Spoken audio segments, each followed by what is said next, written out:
ఇక్కడ సౌత్ ఓవైసీ ఎంపీగా ఉన్నారు.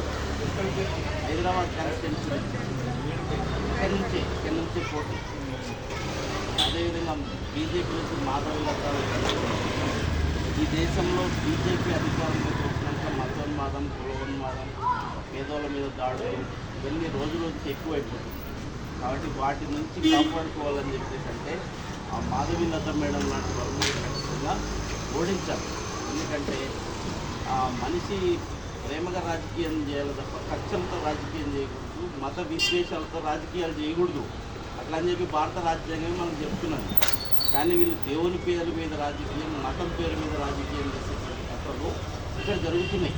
కాబట్టి ఇట్లాంటి పేదవాళ్ళు, ఇట్లాంటి చదువుకున్నటువంటి వాళ్ళకు మీరు ఓటేయాలని చెప్పేసి నేను మీ ఇంటి వరకు వచ్చిన లేదన్నా. మన గుర్తు కుండ మనం కుండ గుర్తు 16 నెంబర్లో ఉంటుంది. కాబట్టి మీరు ఖచ్చితంగా ఓటేసి పేదవాళ్ళు కూడా మనం పోటీ చేయొచ్చు. పేదవాళ్ళు కూడా రాజ్యాంగం చెప్పినట్టుగా మనకు అన్ని హక్కులు ఉన్నాయని చెప్పడానికి ఇలాంటి వాళ్ళు ఖచ్చితంగా మీరు సపోర్ట్ చేయాలని మేము